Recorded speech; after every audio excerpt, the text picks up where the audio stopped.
So in this video, you can see how to use Solver, an analysis tool which is available in Excel to solve an LP model. So the data all is already entered.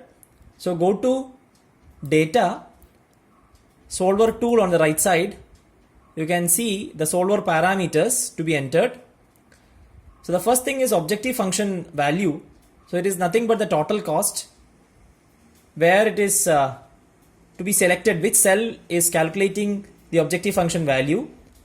So on the right side you can have a button, there is a button, you click the button, so it will help you to select that cell where the objective function value is calculated or is to be estimated. So it is this cell. Again, the next one is what type of model you are going to solve, whether it is a maximization problem or a minimization problem or a target value you will have to achieve. So in our case, we are going to minimize. By default, it is maximization. So you try to change it to minimization problem. Then by changing variable cells, here we are going to tell Excel Solver the addition variables. So same as what we did in the previous case, click on the right button. Select the second array which represents the Xij. Go back. Again the constraints. So the first constraint is going to be the demand constraint. If you remember, the demand constraint on the left hand side, you are having summation of Xij, where I is varying for a particular j. So we are going to add the constraint. So the left hand side is what is represented by this cell, demand met, that is the summation of Xij,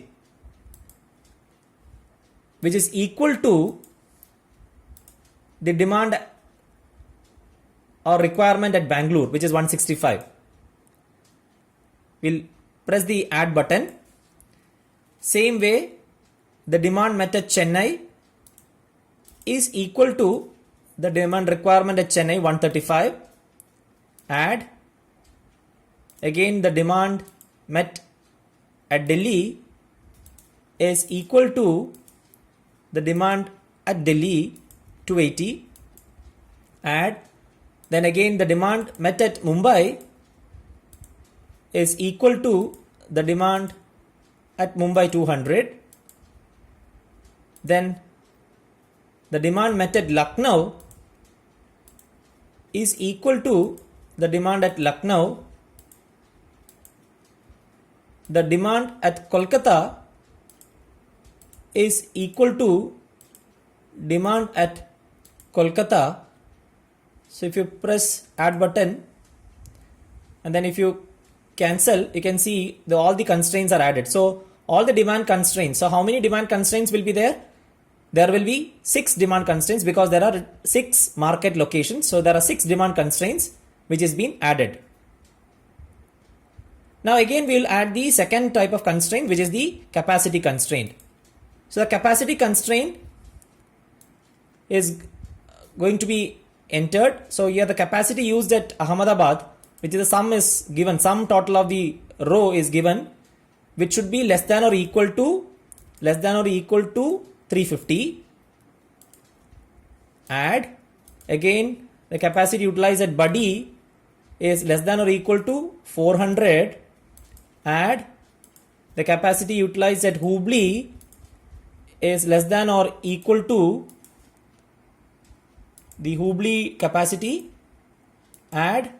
Again at Nagpur less than or equal to 300. Add. Again at Vishakhapatnam less than or equal to 400. Add. And if you cancel this, you can see that the 5 capacity constraints are also added.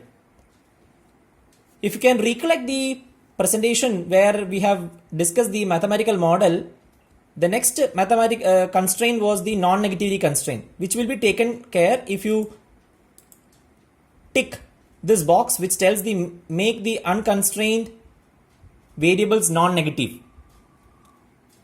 and select the solving method. There are three methods available: GRG nonlinear, simplex linear programming, and evolutionary algorithm.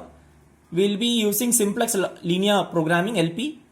So select that one, and if you can solve button, the solution is done. The solution is obtained. You can see that the first cell with respect to Ahmedabad and Bangalore, it shows the value 0, which means Xij is equal to 0. No shipment between Ahmedabad and Bangalore. Whereas between Hubli and Bangalore, 165 units is being sent to Bangalore from Hubli plant.